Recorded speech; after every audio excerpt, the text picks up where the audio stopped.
Before we begin, I thought it would be fun if everyone lets me know in the comments where they're watching this video from. And while you're down there, don't forget to subscribe. Now, let's start today's episode. Amanda Gallion. In September 1997, 14-year-old Amanda Dawn Gallion reluctantly moved with her family from Kansas City, Missouri to Gillette, Wyoming. The relocation was initially made by her mother, Sissy, who wanted to be near her terminally ill mother, but the rest of the family soon followed. Amanda was unhappy about leaving behind her close friends and familiar surroundings. Near the end of the month, she tried to run away but returned home the next day, an early sign of the difficulties the family would soon face. Just 6 weeks after settling in, Amanda disappeared. On the morning of October 13th, she left home on her bicycle to go to school but never arrived. Her family remained unaware of her absence until 6 p.m., when the school finally called to inform them, having failed to notify the family earlier in the day that Amanda hadn't shown up. Amanda's bicycle was discovered abandoned by the roadside near Interstate 90. Initially, authorities believed she had run away and quickly focused their attention on a 20-year-old man named Patrick Lee Goring. Although not much is publicly known about Goring, it was evident that he had an inappropriate interest in Amanda and wanted to pursue a relationship with her. Her parents, Sissy and Don, were strongly opposed to this and were aware that Amanda occasionally snuck out at night to see him.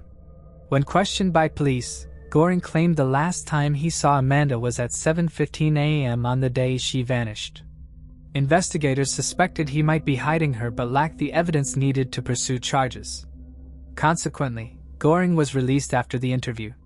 However, less than a week later, on October 19th, Goring himself went missing. His red pickup truck was later found abandoned, parked improperly and facing the wrong direction. His father had come across it and brought it back home before contacting law enforcement. Few clues were gathered from the truck. Goring's father noted that the driver's seat had been pulled close to the wheel, closer than how it would have been had the 20-year-old been driving. Before I continue, I want to remind you that only a small percentage of people who watch my videos are actually subscribed. So if you enjoy my content, consider subscribing. It's free and you can always change your mind later. Now, let's move on with the video. Additionally, investigators recovered 2 watches and a handwritten letter. The letter, according to Sissy Gallion, was filled to the brim with teenage angst. It had been penned by her daughter and noted the anger she felt towards her parents and the distress of losing her friends and having to start over in a new city. Sissy also recognized one of the watches as belonging to her mother, who'd gifted it to Amanda. Sissy's mother, who was affectionately referred to as Nanny, had passed away in the months leading up to the disappearance. Very little progress was made in the case after this point. Many tips and leads came to the police, but all were explored and none panned out. Amanda's father, Don, recalled getting suspicious phone calls at the house shortly after she went missing and told investigators that a family friend had reported seeing her back in Kansas City. Sightings also came in from Florida and Montana. Reports of her being seen in Kansas City often associated her with a blue car with Wyoming license plates. However, none of these sightings have ever been confirmed and the car has never been traced. Don and Sissy believed that Patrick Goring was involved in the 14-year-old's initial disappearance. In the weeks following Amanda's disappearance, her father Don grew increasingly frustrated with the lack of progress in the investigation. In one tense incident, he confronted a group of teenagers he suspected might know something about Amanda and even fired a shot at one of their car tires. Although he was arrested for the act, the charges were later dropped. Despite his efforts, no new information surfaced, and the Gallion family was left in painful uncertainty. A breakthrough came in February when Amanda's case was re-examined after police in Montana reached out to Gillette authorities. They had a potential suspect, Nathaniel Barjona, born David P. Brown, who had just been arrested in connection with the abduction and presumed murder of 10-year-old Zachary Ramsey. Zachary had vanished on his way to school on June 2, 1996, in Great Falls, Montana. Barjona was no stranger to law enforcement. His criminal history was extensive, marked by charges of child sexual abuse and attempted murder. He mostly preyed on young boys but not exclusively, and he once admitted to a psychiatrist that he had fantasies of kidnapping, murdering, and cannibalizing children. His violent behavior reportedly began as early as age 7, when he lured a 5-year-old girl into his basement and tried to strangle her. Despite his very brazen crimes, Bajona was never appropriately punished and often avoided lengthy prison sentences. Furthermore, he is suspected of being involved with the disappearances of several other children. During a search of Bajona's property, human bone fragments were found. They were tested against Zachary Ramsey's DNA and Amanda Gallion's DNA, but neither of them matched. Reportedly, the day before Amanda's disappearance, Bajona, who would have been 40 at the time, made a 450 miles trip from Great Falls to Gillette. He checked into a motel at 8 o'clock that night and was seen again the next day at 2 p.m. in an antiques mall in Billings, Montana. He then returned to Great Falls later that night. The trip has never been explained, and it is unclear what exactly Bajona was doing in Gillette. The charges against Bajona for the murder of Zachary Ramsey were eventually dropped in February 2002 due to a lack of evidence. However, he remained in jail after being sentenced to 130 years for several kidnapping, aggravated assault, and sexual assault convictions. It is unknown if Bajona is involved in Amanda's disappearance. He died aged 51 of a blood clot in February 2008, while still serving his prison sentence. In February 2007, James Strahl, an accused murderer from South Dakota, became the new suspect in the case after he allegedly confessed to killing Amanda on the day she went missing. He was in jail awaiting trial in connection with the 1998 death of a man named William O'Hare when another inmate named Aloysius Black Crow came forward to claim that Strahl bragged about the crime. Additionally, Strahl said that he picked up a hitchhiker whom he identified as Amanda after she ran away from home. He then raped and killed her after she refused his sexual advances. He claimed to be under the influence of drugs at the time, and it's unclear what became of Amanda's remains afterwards. Strahl's employment records somewhat back up his story by showing that he was absent from work around the time of the 14-year-old's disappearance. However, they can't prove anything more than that. Strahl, for his part, told investigators that he was not involved in the case and never claimed to me.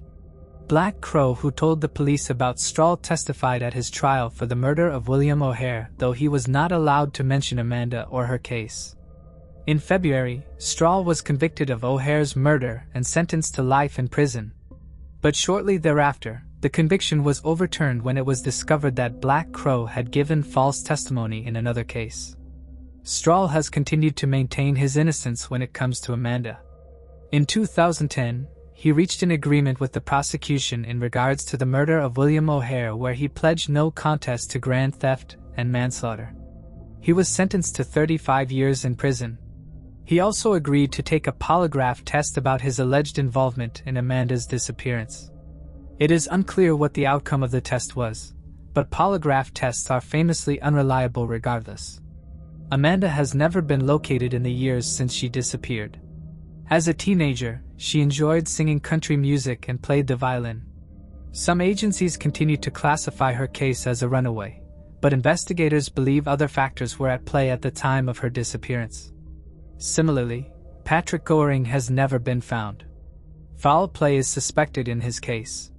Neither Amanda's nor Goring's social security number has been used since the pair vanished, indicating that neither of them has applied for a job, obtained a driver's license, or gotten a credit card since 1997.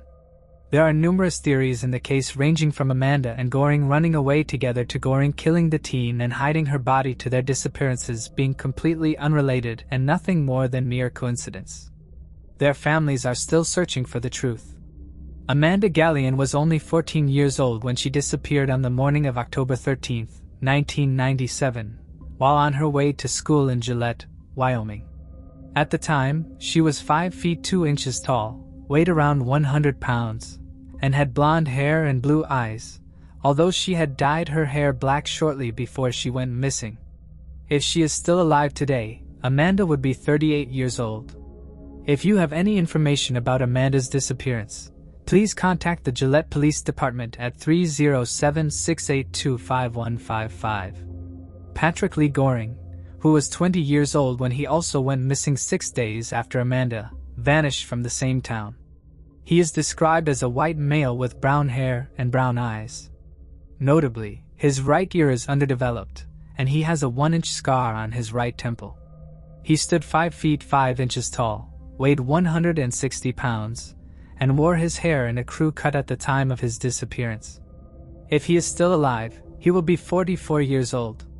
If you have any information about his disappearance, you can call the Campbell County Sheriff's Office at 307-682-7271.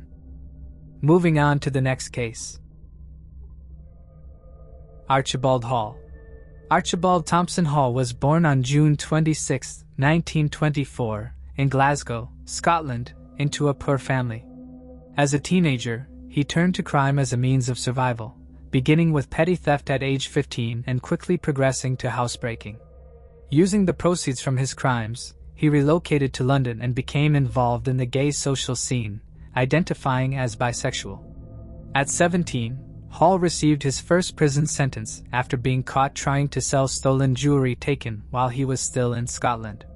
During his time behind bars, he immersed himself in the study of antiquities and refined his understanding of aristocratic customs. He even took elocution lessons, which allowed him to completely shed his Glaswegian accent.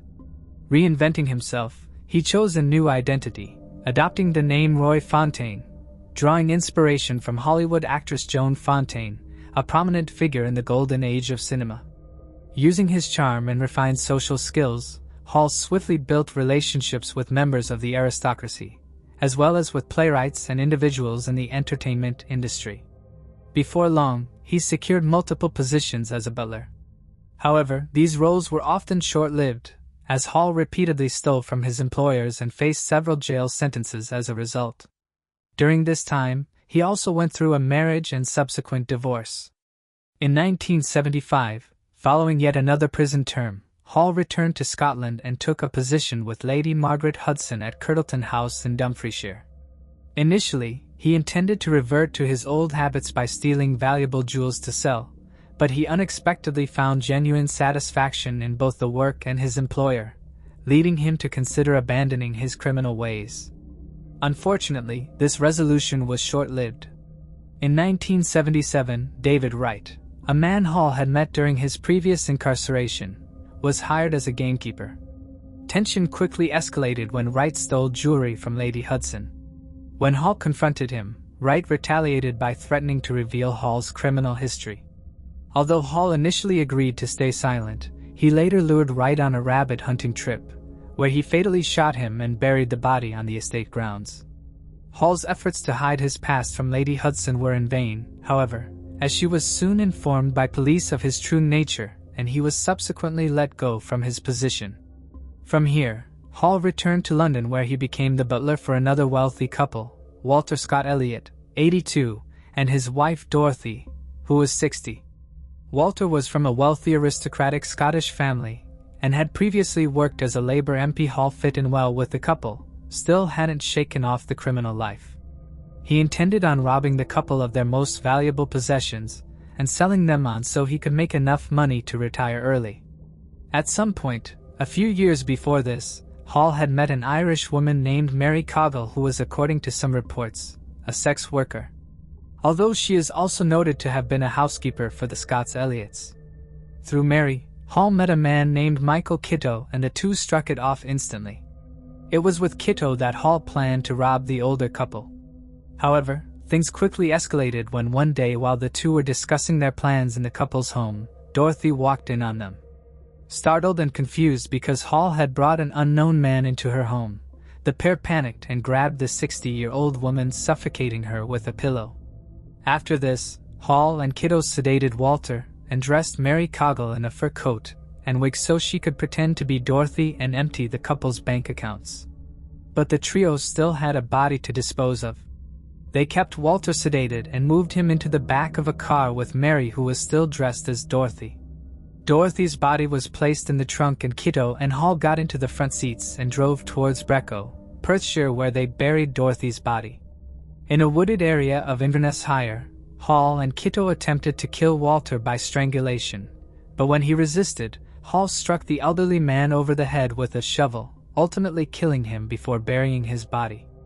Their third victim was Mary, who had become enamored with the luxurious lifestyle and began flaunting the stolen fur coats and jewelry taken from Dorothy. Her reckless behavior worried Hall and Kiddo, who feared she might expose them. To silence her, they bludgeoned her to death with a poker.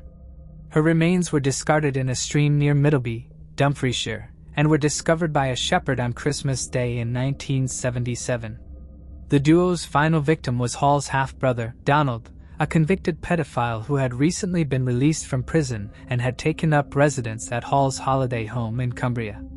Hall and Kiddo told Donald they needed him for a practice session. Moving on to the next case. Bela Kiss. Bela Kiss was born on July 28, 1877, in Isak, Austria-Hungary, to Janos Kiss and Verona Varga. Not much is known about his early life, though some have speculated, based on circumstantial evidence and the nature of his later crimes, that he may have had an incestuous relationship with his mother.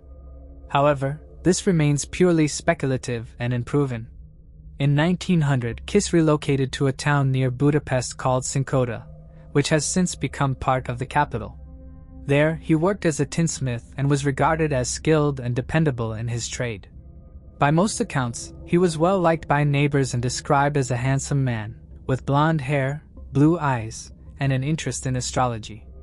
Less known to those around him was his fascination with the occult. Much of his life before his crimes remains poorly documented. There are conflicting accounts regarding Kiss's marital history and whether he had any children. Some reports state that despite being known for his womanizing, he remained childless, prompting speculation that he may have been infertile. Other accounts suggest he had 2 children and was married twice. One of these alleged marriages was to a much younger woman named Marie, with whom he moved into a new house in February 1912, at the age of 37. Some sources say the marriage ended quickly after Marie left him for another man, though this claim is not firmly verified. It is commonly reported that Marie and a man named Paul were Kiss's first known victims, with Paul allegedly being the only male whose body was later recovered, though this, too, remains uncertain. Most news sources suggest all of Kiss's victims were women. In 1912, he hired a housekeeper, Mrs. Jacobek, to help maintain the home. She was described as a dedicated and trustworthy worker who held Kiss in high regard, praising his kindness and generosity as an employer. She reportedly only ever saw him spread generosity to his neighbors, even once watching him tend to a sickly dog. Mrs. Jacobek also noted that her boss was extremely social. As a bachelor, he often corresponded with women and invited them to his house. Kiss met these single women by placing ads in the local newspaper, describing himself as a widower who was seeking female companionship. The housekeeper, however, made herself scarce whenever Kiss had visitors, so she never really paid attention to who exactly was coming and going. One strange thing that neighbors noticed about Kiss was that he had several large metal drums on his property. He apparently claimed that he was using them to store gasoline, although neighbors suspected that he was instead storing alcohol. In 1914, Kiss was conscripted into the army to fight in World War I. He entrusted his home to his housekeeper while he was away. Then in 1916, authorities in Budapest got a phone call from a frenzied landlord who'd found metal barrels from which a foul odor emanated. He was the landlord of the property Kiss had been living in. When police arrived on the scene, they opened up one of the barrels and were met with a horrific sight. Inside was a naked woman dead from strangulation with a rope around her neck. She had been preserved in wood alcohol. Additional drums discovered on the property also contained human remains. 7 were unearthed in the garden, and another 17 were found scattered throughout the nearby countryside. Shocked by the gruesome discovery, authorities contacted the military and requested that they detain Kiss. However, their efforts were thwarted by the fact that Bela Kiss was an extremely common name, making it nearly impossible to identify the correct individual. To prevent him from learning he was a suspect, investigators intercepted all telegrams and letters that might reach him. At first, Mrs. Jacobek fell under suspicion, with police considering the possibility that she had been complicit in the murders, or at least aware of them, especially after discovering that Kiss had left her money in his will. She adamantly denied any involvement or knowledge of the crimes. However, she did inform the authorities about a locked room in the house that she had been explicitly instructed never to enter. Inside, police found large bookcases packed with literature on strangulation and poisoning, along with a desk drawer containing letters from 74 different women, the oldest dating back to 1903.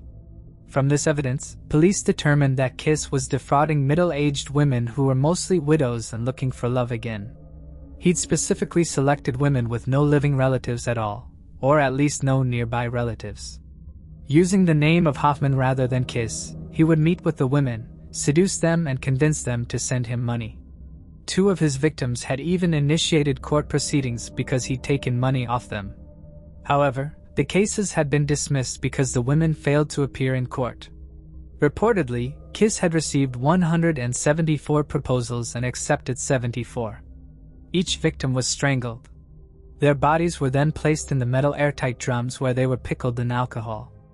According to some reports, there were puncture wounds on the necks of some victims, possibly linking back to Kiss's alleged interest in the occult. Kiss could have been practicing vampirism.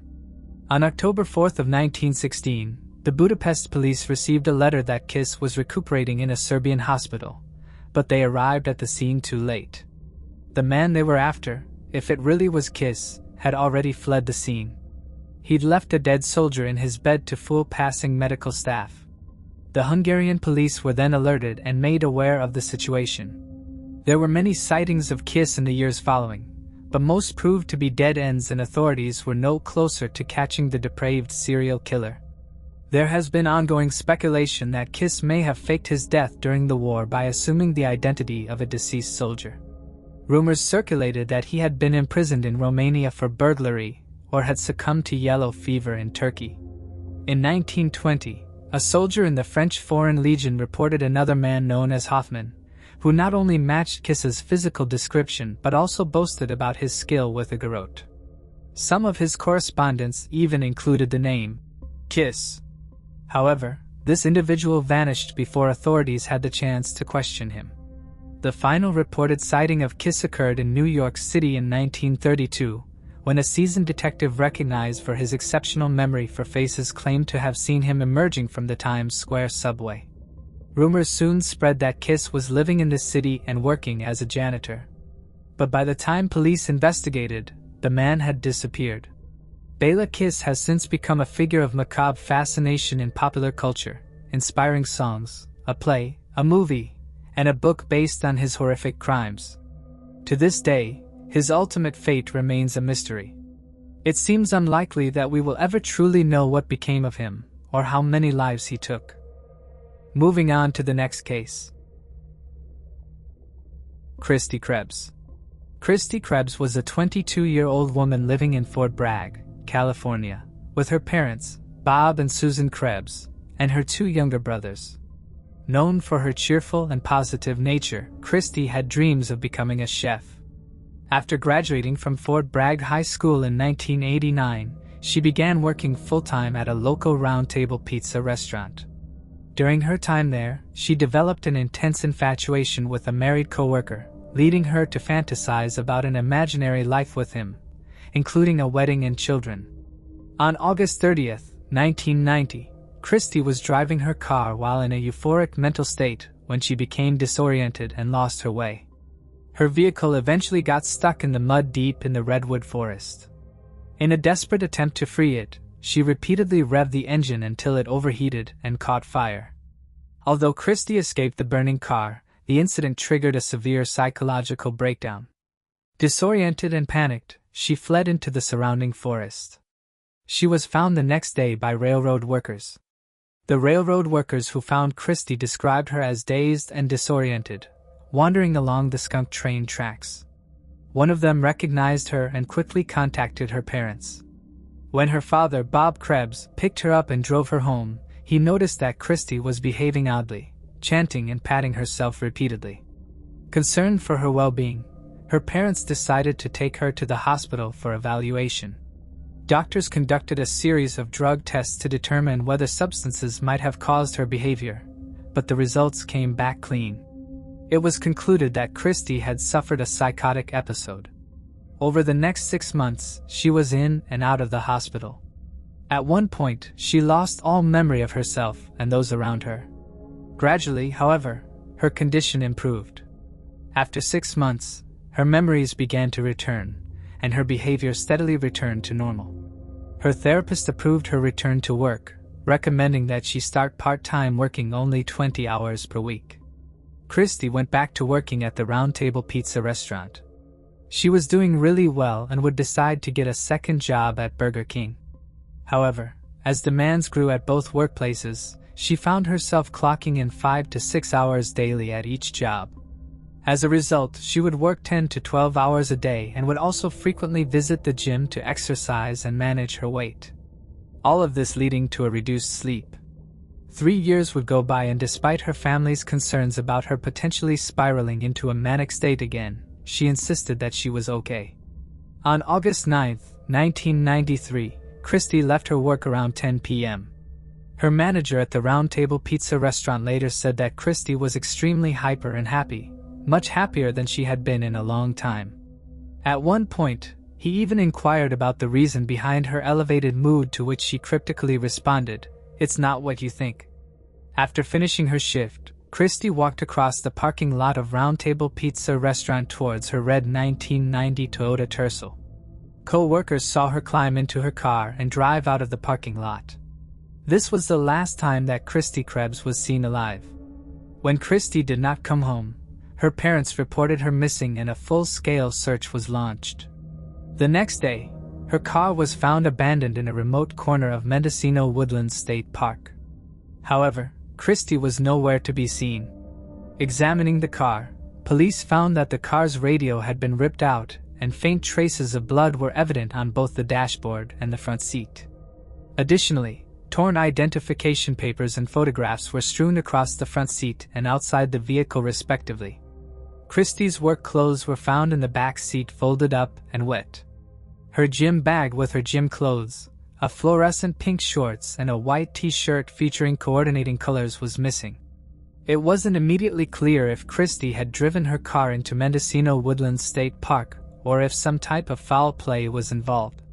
Police issued a public plea urging anyone who had encountered Christy on August 9th to come forward. Soon, the police received a call from a park ranger at McCreature State Park, 20 miles north of Mendocino Woodlands State Park. The park ranger said he saw Christy sitting in her car in the parking lot of a nearby public beach in McCreature State Park on August 9th around 10:30 p.m. The ranger told Christy that the state park's lot closed half an hour earlier and that she needed to leave. Christy told the ranger that she was relaxing after work and asked him if she could stay. But the ranger insisted she couldn't, leading Christy to agree to leave.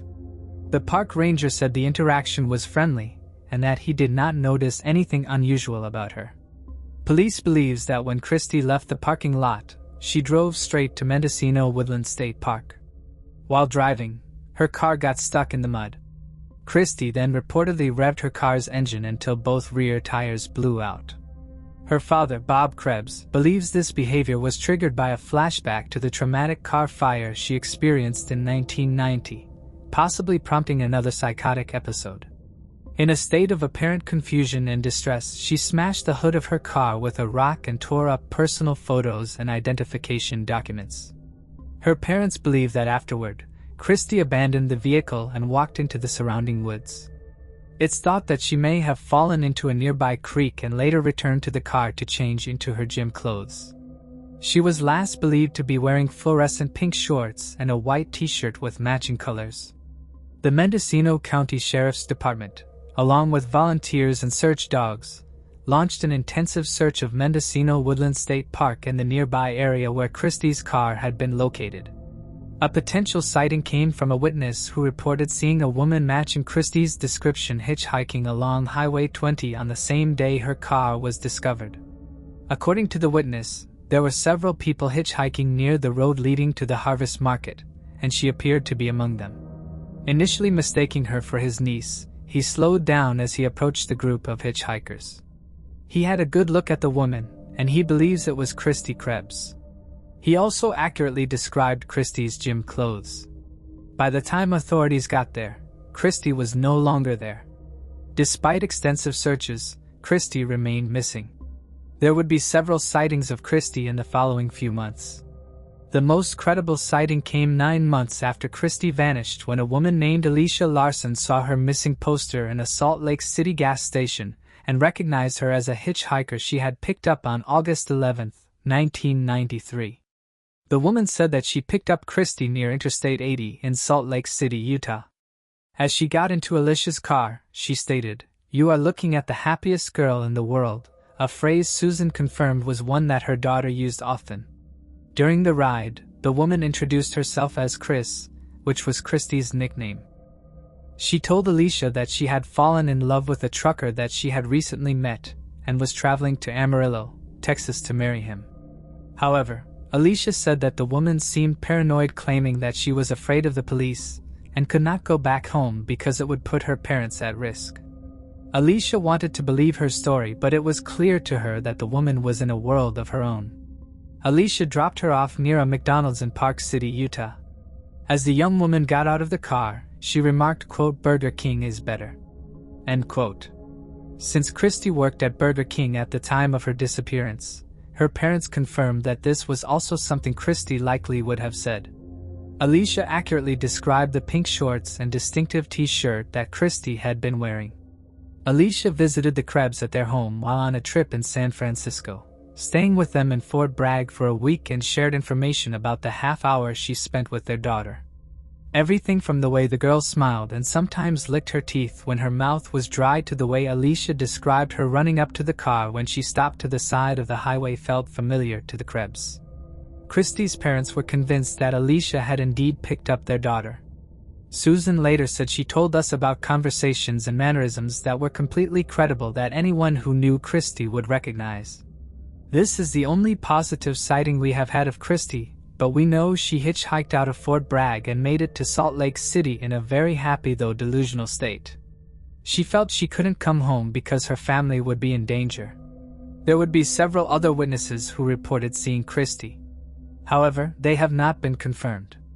In March 1994, a woman whose daughter attended the same class as Christy claimed to have spotted her near Highway 101 in Humboldt County.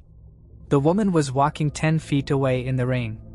When the witness called out Christy's name, she glanced towards her before disappearing into the nearby woods.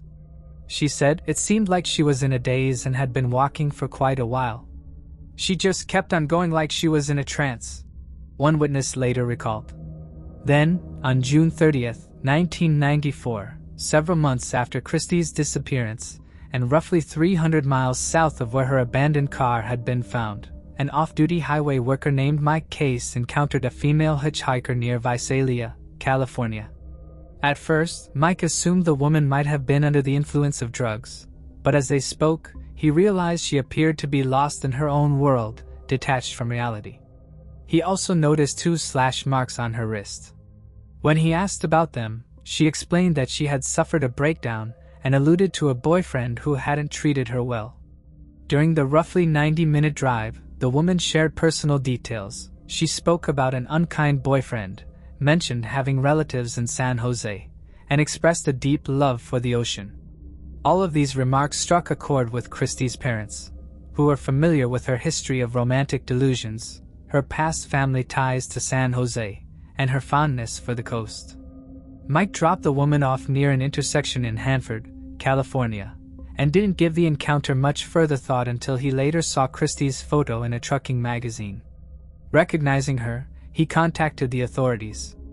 After her parents sent him additional photos of Christy, Mike became convinced that the woman he had given a ride to was indeed Christy Krebs.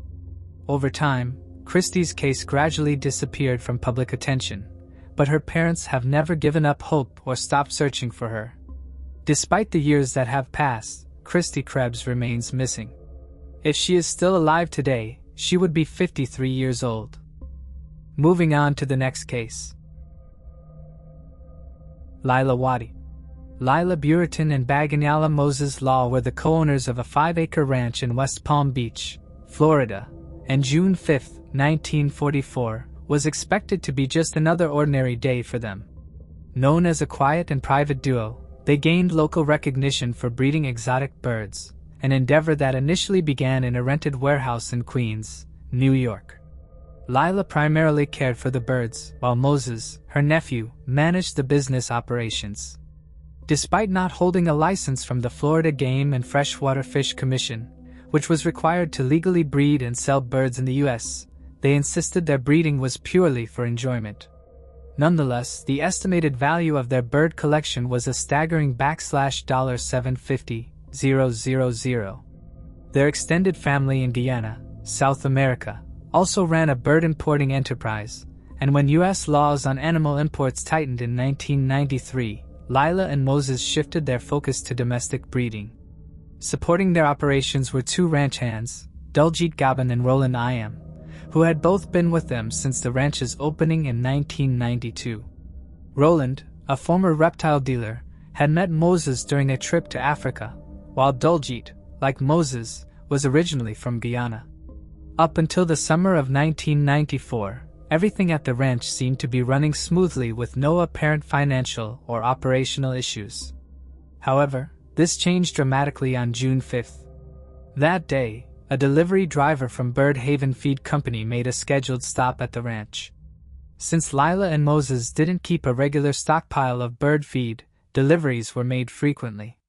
Normally, one of the 4 ranch workers would be there to greet the driver, but on this occasion, no one came out. Assuming the workers were busy, the driver left the boxes of feed at the gate and continued his route. When he returned the next day and saw the boxes still untouched, concern set in. Aware that the birds depended on consistent feeding, he alerted local authorities. Unfortunately, it took 10 days before anyone investigated the situation. Jurisdictional confusion led to a standoff between the Palm Beach County Sheriff's Department, Animal Control, and the Florida Game and Freshwater Fish Commission over who was responsible for the case. By the time officers finally arrived, many of the birds had already perished from starvation and dehydration. A thorough search of the property revealed something even more disturbing. There was no trace of any of the ranch workers or its owners. Ranch hand Roland was located in New York City a few days later on June 18th. He claimed that he had quit working at the ranch 2 weeks before Lila and Moses went missing on June 5th. He also shared an interesting story that he'd been told by the other employee. According to Daljeet, 2 unidentified men forced Lila and Moses into a white van at gunpoint, and they also took some of the birds with them. Digging further, detectives working on the case discovered that Moses wants to begin importing reptiles from Africa and had allegedly borrowed money from some shady figures connected to the criminal underworld. However, a separate newspaper article from the Palm Beach Post states that a reptile deal went wrong and Moses, in a bid to repay Roland back with the money he owed him, paid him in birds. Roland attempted to sell the birds shortly before Lila and Moses vanished. It is unclear which version of events is correct. Meanwhile, the other ranch hand, Daljeet, had actually been apprehended on June 7th in Georgia on traffic violations. He was using Moses's driver license and van, which contains several wild birds and tortoises. A videotape was also recovered from the vehicle which explained how to change one's identity. However, Daljeet was released on a $318 bail and subsequently fled the area. It wasn't until after he'd been released that authorities in Georgia discovered that he was not the man he'd said he was and that Moses was actually a missing person. Initially, law enforcement did not believe that Daljeet was involved in the disappearances, but wanted him to come in for further questioning. However, as time has gone by and he has continued to remain in hiding, he is now considered a suspect in the case. Investigators also discovered that in October of 1993, Moses had told his mother that Daljeet had stolen $29,000 from the ranch. Moses had filed charges, but dropped them when his employee agreed to return the funds. Daljeet was allowed to keep his job and continued working at the ranch. In the years since their disappearance, neither Lila nor Moses has ever been seen or heard from again. Their surviving birds were publicly auctioned off in Florida toward the end of 1994. The pair's family attempted to buy the birds but were unable to pay the $180,000 bill attached to the purchase by animal control. The family believed that neither Lila nor Moses would abandon the animals willingly. In March of 2011, law enforcement tracked Daljeet down to Jersey City where he was living and working under the name Roy Smith. However, by the time they arrived to apprehend him, he'd already fled. It is now believed he may be somewhere in Philadelphia. He is identified as an Asian male, standing between 5 feet 5 inches and 5 feet 7 inches, with black hair and brown eyes. He may go by the names Harry Gaben or Black Gaben and originally hails from Guyana. At the time of his disappearance in 1994, he was 38 years old, which would make him 66 today. Lila, who disappeared from the Florida ranch around June 5, 1994, was 36 years old at the time. She is described as an Asian woman, approximately 5 feet 5 inches tall and weighing around 115 pounds, with black hair, brown eyes, and pierced ears. Her nephew, Moses, was 31 years old in 1994 and is described as an Asian male, 5 feet 7 inches tall, weighing about 165 pounds, with black hair and brown eyes. He may also be known by the name Bhagwan in addition to Moses. Both Lila and Moses are originally from Guyana. If they are still alive today, Lila would be 63, and Moses would be 59. If you have any information about their disappearances or the whereabouts of Daljeet, you can call the Palm Beach County Sheriff's Office at 561-688-3000. Moving on to the next case. Suzanne Lindholm. Suzanne Lindholm, born on December 9, 1950, was 25 years old and employed at the Finnair service desk at Helsinki Airport at the time of her death in 1976. On Saturday, August 7th, after completing her shift, she decided to go out for the evening. Although she invited several of her coworkers to join her, all of them declined. Instead, she contacted a male friend who picked her up and drove her to western Helsinki. There, in the Hager district, Suzanne met up with her sister Camilla. The two spent some time at a hotel bar, and by then it was already past 10 p.m. Afterward, they headed to a nightclub in central Helsinki to continue their night out.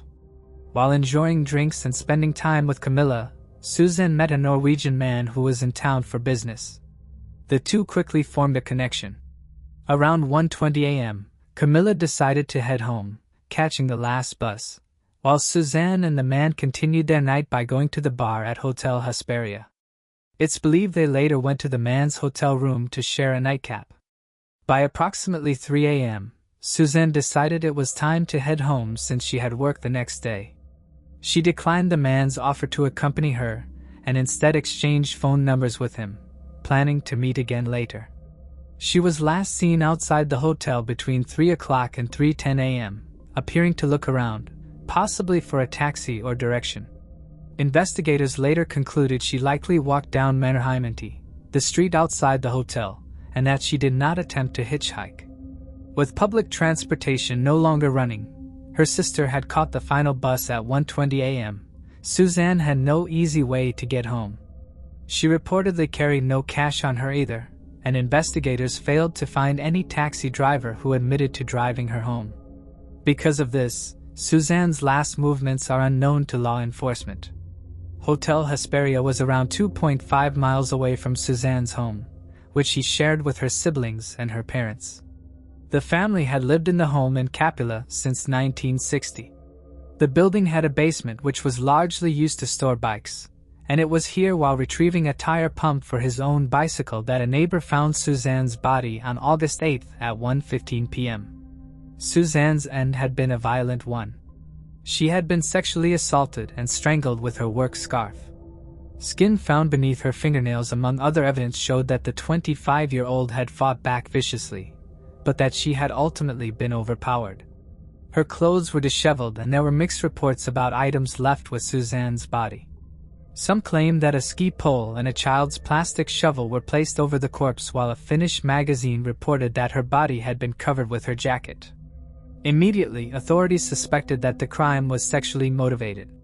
While canvassing the neighbors, they uncovered a potentially important piece of information.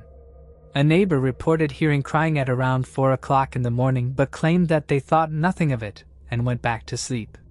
The landlord of the building had been away for several days, so knew nothing of what happened, while the caretaker reported hearing nothing unusual. Police believe Suzanne met her end within an hour of leaving the hotel between 3 and 4 a.m. As police retraced Suzanne's steps from the night before, they were perplexed at how she had gotten home. According to them, it was simply too long a walk for her to get home alone in the dark. The area in which Suzanne lived was poorly lit and quiet in 1976 and had several small dense forests nearby. They wondered if she had accepted a ride with her killer or if he had barged into the building later on when she arrived at home. Her sister Camilla disputes the idea that she got into a car with a stranger, claiming that just months prior to her passing, Suzanne had told Camilla that she would never do such a thing. As part of their investigation, police interviewed everyone Suzanne had interacted with the night she vanished, as well as her neighbors. A few individuals, including a taxi driver and the Norwegian man she had met, were briefly considered persons of interest, but both provided solid alibis and were eventually ruled out. Authorities conducted hundreds of interviews and kept a close watch for suspicious activity near Hotel Hesperia. The case attracted widespread media coverage, and when it was revealed that skin had been found under Suzanne's fingernails, law enforcement received a flood of tips about individuals with facial scars, most of which proved to be dead ends and ultimately slowed progress. One man with noticeable scratches on his face was brought in for questioning, but little is known about him, and he was later released. Although police could never confirm Suzanne's precise route home, they concluded she was most likely picked up by car, possibly by someone she knew. Her family doubted she would have walked alone, as she generally avoided drawing attention and preferred safer, more familiar options like public transport. Investigators proposed several scenarios. She may have been followed, surprised by someone at her building entrance, or driven home by her attacker. They also believed the perpetrator was young and physically fit at the time, and that the crime was likely impulsive rather than pre-planned. They profiled the culprit as someone who was abnormal, lonely, mentally disturbed, someone who avoided relationships of any kind, and someone who displayed sexually problematic behavior. One clue that has many scratching their heads is that when Suzanne's body was found, it was noted that she had 2 gold rings which were missing. For a short while, authorities wondered if robbery had been the motive all along, but this was quickly dismissed. Online sleuths have proposed the idea that she attempted to use the rings for her cab fare since she had no money, whilst others have speculated that the killer took them as a trophy. Police and Suzanne's parents believe that she was forced into the basement that night. Her parents noted that if their daughter had brought someone home, she would take them to her room. Others who knew her said she was easily annoyed and did not tolerate harassment. They believe that if it was not consensual, Suzanne would have kicked up a fuss and let everyone know. There were no signs of forced entry to the basement, and Suzanne's keys were found in her pocket, suggesting that she had possibly let the perpetrator into the cellar with her. The case has been reinvestigated numerous times in recent years, including February 2004 and February 2014. In 2014, a TV report garnered new clues, but the 2 suspects in the case had watertight alibis. Although Suzanne's case has grown cold in recent years, law enforcement had numerous theories about her slaying in the 70s and 80s. Police thought that there may have been an unidentified serial killer stalking the streets of Helsinki in the 80s when a 41-year-old woman turned up dead in 1980 and a 42-year-old met the same fate a year later in 1981. Both of these women's cases were similar to Suzanne's. They had been raped and executed in their apartment building's basement, and both had been out drinking and partying before heading home. In 1995, the lead investigator stated that police believed they knew the identity of Suzanne's killer, but lacked the evidence necessary to make an arrest.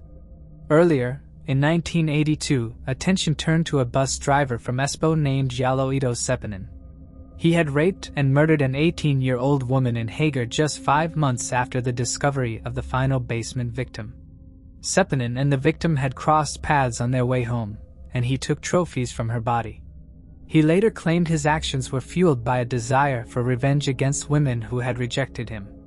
Investigators noted that his marriage had ended shortly before Suzanne's death, which added to their suspicions. Despite this, Seppänen was never charged in connection with Suzanne's case. In 1979, authorities briefly considered a possible link between Suzanne's murder and that of 28-year-old travel agent Helena Corlin, who was reported to be a friend of Suzanne's. Corlin had gone missing and was later found to have been strangled and dismembered by a known sex offender, Karl Erik Djokovic.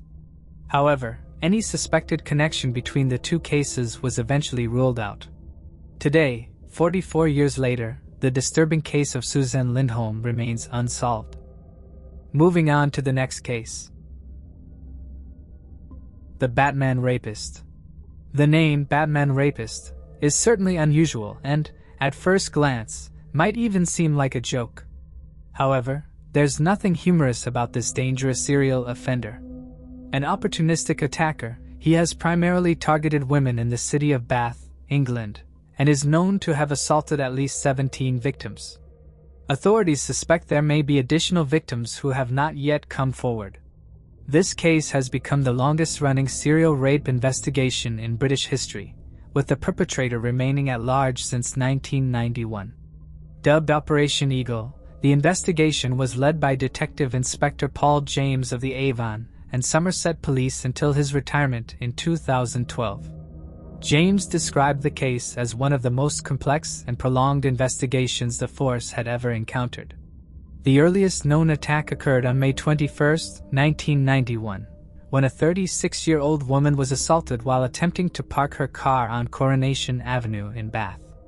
One of his final known assaults occurred on January 26, 1999, when he attempted to attack a 39-year-old woman on Forester Lane. The attempt was thwarted when the woman screamed for help, prompting him to flee. In his rush to escape, he dropped a worn gray baseball cap featuring a green Batman Forever logo, an item that ultimately led to his nickname. Not long after this failed attempt, he abducted another young woman on a nearby street. His most recent known incident took place in February, during an attempted carjacking involving a 26-year-old woman whose 7-year-old daughter was asleep in the back seat. Fortunately, the attack was unsuccessful. Based on current police reports, nearly all of his attacks have occurred in Bath, with one exception. In September 1996, he abducted and sexually assaulted a 19-year-old woman in Kingswood, near Bristol. While his identity remains unknown, the Avon and Somerset Police have developed a fairly comprehensive profile of the offender. Authorities believe that the offender has a detailed geographical knowledge of Bath and operates in a specific hunting ground. His attacks often take place during the winter months when it's dark most of the day between 6 and 8 p.m., but also sometimes between 1 and 3 in the morning. He targets lone women who've just returned to their car or are idling in their vehicle. From here, he abducts the women at knife points and, using their own car, drives them to a secluded area in the south of the city before sexually assaulting them. He is also known to use a pink elasticated hairband as a blindfold and additionally has a fetish for tights to the point that if his victim is not wearing any, he will make them put on a fresh pair he has brought to the scene. He will remove his victim's underwear but have them put their tights back on or put on the pair he has supplied so he can rip them during the assault. Afterwards, the offender drives the women back to the area they were taken from before fleeing. Unlike many other serial offenders, the Batman Rapist does not target any particular age group, nor does he exclusively assault women with a certain look. He has attacked girls as young as 16. Law enforcement have added that they believe the perpetrator is in unskilled or semi-skilled employment, may have connections with Oldfield Park in 1991, may live towards the south of Bath or Claverton, and sometimes carries a condom. The attacker is consistently described as wearing all black and a baseball cap. The woman he attempted to carjack in February recalled that he was clean-shaven, had a scar beneath his lower lip, and striking blue eyes. Authorities believe he may have a history of car-related offenses due to how easily he gains access to vehicles. Notably, this offender is also known for taking extended breaks between attacks. He was inactive between October 1991 and November 1994, and again from November 1994 to June 1996. Investigators have speculated that there may have been additional assaults during these gaps that either went unreported or have yet to be connected to him. One police spokesperson suggested that his infrequent presence in the area, possibly due to work or being in a relationship, might explain these pauses. Another theory is that he may have spent time in prison or was away serving in the military. In an effort to advance the case, Avon and Somerset Constabulary carried out a massive public appeal in February, distributing leaflets to 25,000 homes across Bath, the largest leaflet campaign in British criminal investigation history. These leaflets asked women to review a checklist and consider whether any friends, colleagues, neighbors, or relatives matched the suspect's profile. White male, slim or medium build between the ages of 30 and 50, knows Bath well, has a connection to Bristol, in particular Kingswood, is able to drive, has a tights fetish where he might ask sexual partners to wear tights and enjoys ripping tights, sometimes wears baseball caps and has aroused suspicions with absences from his home during the evening and early hours of the morning. Although this does not appear to have turned up any successful leads, around the same time BBC's Crime Watch program also featured a segment on the case where law enforcement appealed to the public for information. After the show aired, authorities received calls from 6 women who were victims of the Batman Rapist and who had not previously come forward. Investigators also received the names of several potential suspects, including a British diplomat's son. Neither the diplomat's name nor the name of his son have ever been made public, but the dates of the offenders and activity coincide with the dates the son was out of the country with his father. Detectives traveled to the country where the suspect's father was located to investigate whether similar attacks occurred during the time both he and his son were there. However, no confirmation has been made either way, and there have been no media reports linking the diplomat or his son to the Batman Rapist case. In February, forensic experts in the UK employed low copy number, LCN, DNA profiling to extract a genetic fingerprint from the offender. To aid the investigation, swabs were collected from approximately 2,000 men identified during the inquiry. Despite this effort, it does not appear to have advanced the case significantly. Authorities probing the 1996 abduction and murder of 25-year-old Melanie Hall have not ruled out the possibility that the Batman Rapist could be connected. Melanie disappeared after a night out in Bath, and it is known that the rapist attempted to carjack a woman at knife point in the same part of the city just hours before her disappearance. As of August 2021, there have been no major developments. The case remains open and under investigation, but the perpetrator has yet to be identified or apprehended. Investigators believe that there are additional victims who have not come forward and are puzzled by this silence. They have not ruled out the possibility that he is now deceased. If you have any information about the Batman Rapist, you can call Crime Stoppers anonymously on 080051. Moving on to the next case. Viora Holland. Viora Holland was born on April 8, 1949, in London, England. She married Edward Bennett in 1967, and the couple had 2 children before divorcing. In 1978, she wed Richard Stevens, with whom she had another child, but that marriage also ended in divorce. By 1991, she was married to Brian Holland, and the couple lived together on St. Barnabas Road in Reading, England. On the evening of November 14, 1996, the 47-year-old Viora left her home to pick up dinner from a nearby KFC. The restaurant was only about a 6-minute walk from her house, and she departed around 6:10 p.m. By then, it was already dark outside. Vera failed to make it back home, and her husband Brian called the police at 10:45 p.m. Investigators looked at CCTV footage taken outside a KFC, but they saw no sign of her, so it is now believed that she never made it to the restaurant. Vera had been wearing a pink coat, green skirt, black jumper, and black shoes. 2 days after Vera was last seen, fire services were called as there was a fire on a side of a road about 4 miles away from Vera's home. When the fire had been extinguished, a woman's body was found inside of a carpet. She was quickly identified to be 47-year-old Vera Holland. An autopsy revealed that she had been strangled.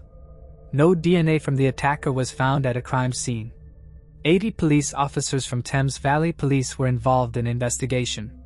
Close to 2,000 people were interviewed and 800 statements were taken. There were also over 100,000 pamphlets sent out to local people asking for any information regarding the case. Investigators canvassed area at Viora would have had to walk to the KFC, but no evidence was found. A female police officer dressed in clothing like Viora's on a night she disappeared reenacted a walk she would have made, hoping would jog someone's memory.